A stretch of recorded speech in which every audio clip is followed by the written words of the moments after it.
بڕیارێکی حکوومەتێریان بۆ پێکێنانی تیمی گفتوگۆ بۆ سەردانی بەغدا بە ئەنگاوێکی گرنگ تەماشا دەکرێت و ئەندامێکی ئەنجومەنی نوێنەرانی شای دەگەیەنێت سەردانی ئەو تیمە بۆ بەغدا هەنگاوێکی ئێرێنیە و بە پێویستیشی دەزانێت ئاساییکردنەوەی دۆخی ناوچە زیێنا کۆککان لە ئەولوێتی کاری ئەو تیمە بێت.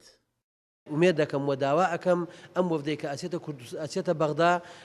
و کەرکووک بکەوێتە ناو ئەجندای کارەکانەوە و چیتر ئەم شارە تەحمیژ نەکەن، ئەم شارە دوور نەخەنەوە، ئەم شارە بێکەسکوژ نەکەن کە ئەمە بۆ ئێمە جێگەی نیگەرانەیە کە سەرکردایەتی سیاسی کوردستانش بە هەمان شێوە ئەم شاریان ئیهمال کردووە و ئەم شاریان تەسلیمی قەدەر کردووە و ینی داواکارین کە ئیتر ئەم تەحمیش و ئەم دوورخستنەوەی کەرکووک لە هەرێمی کوردستان بەس بێ لێرە کۆتایی پێبێت چونکە ئێمە ناحەزانمان کەممان پێ ناکەن جەماوەتە سەر ئەوەی کە ئێمە وەفدەکانی خۆشمان کەرکووک بە شاری خۆیان و بە وڵاتی خۆیان و میلەتەکە بە ملەتی خۆیان نەزان کە ئەمە گەورەترین کارەساتە بۆ قیادەی کوردی و بۆ ئەم وەفدەی کە ئەچێتە بەغدا. بە بۆچوونی چاودێرانی سیاسی شارەکەش هەرکی حکوومەت ئێرێمە لە ئێستادا گرنگی زیاتر بە ڕەوشی کەرکووک ناوچاو شێوەکانی بدات و کێشەیە و ناوچانە لەگەڵ بەغدایەک لای بکاتەوە. لە کاتێکا کێشەی کەرکووک کێشەی خاک و نیشتیمانە حەق وایە ینی قیادی سیاسی کورد یان حکوومەتی هەرێنە ئەو وەفدەی کە ئەڕوا وەفدەکان نازام چێە ینی هەموو حزبەکانە کە ئەگەر باشتر وایە هەموو حزبەکان بڕۆن کە کۆدەنجێکی نیشتیمانی و یەکرزیە بێ کە پێشتر بەداخەوە ئەو یەکرزیەت یەک درابوو بە بڕای من ینی ئەو برادرانی کە ئەڕۆن ئەو وەفدەی کە ئەڕوا باشتر وایە بگەڕێنەوە بۆ ژیری و لێهاتووی کە جەنابی مام جەلال بوعدەکانی کەرکووک و خصوصیەتی کەرکووکی ئەخوێنەوە لە بە هەمەلانە ئەی خوێنەوە بوعدەکانی بوعدە لە ڕووی پێکاتی کەرکووکەوە لە ڕووی تایبەتمەندی کەرکووکەوە کێشەکانی کەرکووکەوە بەداخەوە قەزەی کەرکووک فرامۆش کراوە کە ناوێ فرامۆش بکرێ. ئەگە پرسی باڵێن فڕۆکەخانە و سنوور و یاخود بودجا پرسێکی تازە بێت یاخود چەند ساڵێ بێ ڕوویدا بێت و هاتبێتە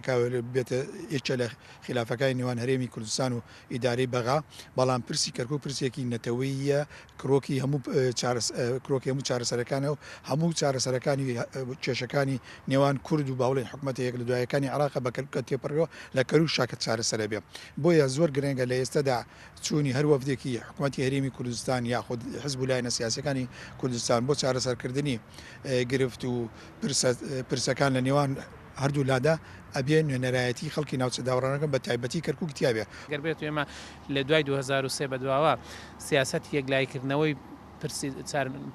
هەڵواسراوەکانمان چارەنووسی ناوچە دابڕێوەناوەکانمان یەکلای بکرێتەوە ئیشمان لەسەری بکرا هەرگیز حکوومەتی عێراقی بە پێی دەستور و بە پێی 19 نەهات تەعاملمان لەگەڵکە بۆی بەڕاستی ئەمە سیاستێکی شکست خواردووە بودجە دەکرێت لە هەر ساڵەکە گۆڕانکاری تیا بکرێت بەڵام کاتێک تۆ چارەسەری کێشەی سنوور دەکەی لە چوارچەوەی دەوڵەتی عێراق بە و هەرێمی فدراڵی کە هاتەوە پێی ئەو تاریخ و جوگرافیایی کە کوردستان لە چۆ بوو ئەتاچۆ بووە ئەمە بەڕاستی کۆتایی مەوزوعەکانەوە ئەمە ئەساسی مەوزوعە کە بەداخەوە لانی کوردستانی هەرێمی کوردستان لە چوارچەوەی وەفد و سەردانەکانیان ئەمانیان هەرگیز بە ئەولێ دووەرنەگرتەوە ئێستا خەڵکی کەرکووک لە قەڵەقێکی زۆردایە کە باسی کەرکووکەمە بەسمە هەموو ناوچە دابڕاوەکانەوە بەتایبەتیش ئەو شوێنانەی کە دوای 16 ئۆکتۆبر کەوتنە بەندەستی حکوومەتی عێراقیەوە و بەتایبەت هەندێک شوێن کە وەک دووس بۆ نمونە شوێنێکی کارەساتبارەویە. لە دوای ڕۆژەکانی 16 ئۆکتۆبرەوە کەرکووک بە ڕەوشێکی تایبەتدا تێپەر دەبێت و ئاسایکردنەوەی زیاتری ئەو ڕەوشە پێویستی بە دیالۆگی نێوان هەرێم و بەغدا هەیە. عومەر غەریب، کورسات نیوز، کەرکووک.